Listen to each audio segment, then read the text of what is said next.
Magandang buhay! Another quarantine inspiration na naman po ang hatid ng video na ito. Ayan, mas bagay ba? But anyway guys, so ang bida po ngayon, walang iba kung hindi ako, si Don Bade. So sa mga hindi po nakakilala sa akin, I'm Don Bade. I'm a college dropout. Yan po yung background ko talaga. Ang tatay ko po ay dating OFW. I've never been employed. And isa po ako sa mga libo-libong tao na binago ang buhay ni Empowered Consumerism or Easy Online Business.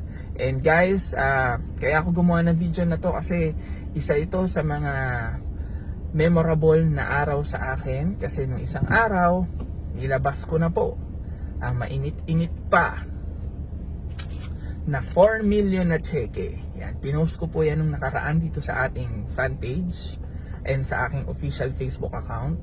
And ito po, cash na siya ngayon. Yan, ipapakita ko po sa inyo. Ayan, so cash na po siya. Ayan. Yeah. Ayan. Whoop, whoop, whoop, whoop, whoop. Whoop. Whoop. Whoop. Ayan. So, cash na po siya ngayon. And, ayan. So, guys, gusto ko magpasalamat sa inyong lahat. Kasi, salamat sa pag-follow sa aking page. Salamat sa pag-support sa akin. And, ito hindi ko ito pinapakita para ipagyabang sa inyo ha. Pinapakita ko ito just to inspire each and every one of you na sa panahon ng pandemic, sa panahon ng krisis sa buong mundo, pwedeng pa rin po talaga tayong mangarap. Diba? Sa nangyaring pandemic po, ito para sa akin, to be honest ho, noon pa man kumikita na ako na malaki, pero hindi ko akalain na ito yung mangyayari sa akin ngayong pandemic. Despite na maraming tao na wala ng trabaho, maraming taong nalugi ng mga negosyo, maraming nagkasakit, and alam nyo naman po, di ba, na kahit family ko, hindi nakaligtas sa crisis na to. Tatay ko nagkaroon din ng COVID, pero gumaling siya at naging strong lalo kami. And eto na nga, nakikita nyo ho, almost every week may pinopost ako ng mga kumikita ng malaki na fini-feature ko, at yun po ay lahat, yun yung mga taong nagtiwala sa akin. So ibig sabihin, bago ko kumita ng ganito, marami rin akong taong natulungan na kumita rin ng malalaki. At hindi po biro yung mga kinikita nila. May kumita ng 100,000, 200,000, 300,000, 500,000, even may kumita rin ng 1 million sa ganitong pandemic na mga taong naniniwala sa akin, mga taong nagtiwala sa atin. Kaya again, ibig sabihin, ang crisis mga kapatid, this is just a transferring of wealth. Maraming industry na nilugi ngayon, maraming industry na bumagsak ngayon, pero may mga industry pa rin po na talagang patuloy na umaasenso as talagang thriving sa panahon ng crisis o pandemic. Ngayon, kapatid, be wise sa opportunity. Ako ang ginawa ko lang, kumbaga marami kasing negosyo na, tabi ko na, maraming negosyo na, may mga negosyo kasi kumbaga be wise pagdating sa business. May business kasi na pwede kang mag-survive lang, may business naman na pwede kang yumaman. And ako po talaga, ito po talaga yung kinarir ko. Kasi simple lang, sa mga hindi po nakakilala sa akin, again, ulitin ko, dropout po ako. Ako po yung nursing student. Kaya ako nag-nurse kasi sabi, pag nag-nurse ka raw at pag nag-abroad ka, pwede kang kumita ng malaki sa abroad. Nung nakita ko po yung opportunity na to, na pwede yung kumita, yung kikitain ko sa abroad, pwede ko palang kitain dito. So sabi ko sa sarili ko, bakit pa ako mag-abroad? And sobrang thankful ako sa nag-invite sa akin, walang iba kung hindi yung tatay ko. Si Papa, hi Papa. So si Papa, siya yung nag-invite sa akin dito sa family ko. Okay, nakita ko sa kanya na gusto niya talagang gawin yung business. Nakita ko sa kanya, kasi tatay ko FW dati. So nakita ko sa kanya na nakita niya rito yung mangyayari sa buhay namin. Kaya ako, naniwala ako sa tatay ko.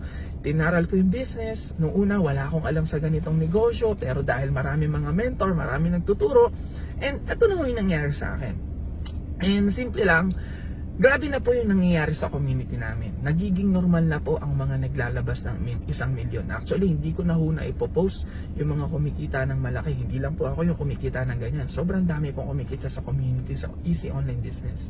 Kaya kapatid, kung ikaw nanonood ka ng video na to, hindi aksidente kung bakit nanonood ka. Malamang ikaw yung tipong tao na nagpe-pray, na nanalangin na, Lord, give me opportunity. Lord, gusto mo nang umakaahon sa buhay. Kaya kapatid, ako na nagsasabi sa'yo, huwag kang mawala ng pag-asa. Hindi pa huli ang lahat. Kung nangangarap ka, huwag kang matakot mangarap. Kung nangangamba ka na yung mga pangarap mo, posible pa ba sa ganitong panahon? Ako na po nagsasabi, yes. Mangarap ka, hindi ka nag-iisa. Nandito kami. Willing kaming tulungan ka. Kaya, yun lang, maraming salamat po sa inyong lahat. Hindi ko magagawa ito kung hindi sa mga taong sumusuporta sa akin, sa buong Aubi family, sa Jalen Project family, at sa EC community. Kaya kapatid ko, ikaw yung tipong tao na mapangarap na kagaya ko. Ikaw yung tipong tao na gustong-gustong umasenso.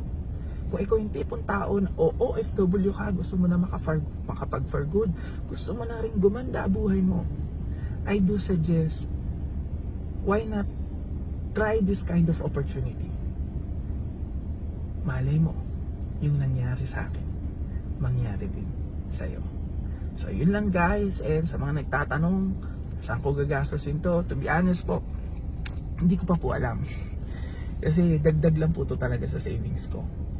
Nung kinita ko to, mas ununa kong, kumbaga, mas naisip kong unang tulungan yung mga taong gustong tulungan. Kumbaga, kaya ako gusto talaga yumaman. Kaya nga ako nag-networking or kaya ako nag-easy kasi nakita ko na marami akong pwedeng taong tulungan. So, nung nilabas ko to, nung bago ko pa lang to ilabas in cash, hindi ko talaga inisip yung gusto kong unang bilhin. Ang inisip ko yung mga taong gusto kong tulungan. And ang sarap lang sa pakiramdam kasi ngayon ang daming nabaha, ang daming mga sakonang nangyari lalo na sa Pilipinas. So, may magagawa ako. Paano kung hindi ako kumikita ng ganito? Paano kung wala akong pera? So, hindi rin makakapag-donate. Pero dahil kahit paano na-bless tayo, kaya nating makabless din ng ibang tao. Kaya yun lang mga kapatid, huwag kang mawawala ng pag-asa. Pwede ka pang mangarap. And again, kung nanonood ka ng video na to, PM mo lang ako. Lalo na tayo ngayon, lahat pare-parehong nakukulong sa bahay, naka-quarantine. Samantalahin mo yung pagkakulong mo sa bahay, yung pagka-quarantine kagaya ng ginawa ko. And again, kung nanonood nito, PM mo lang ako. Willing akong i-guide ka.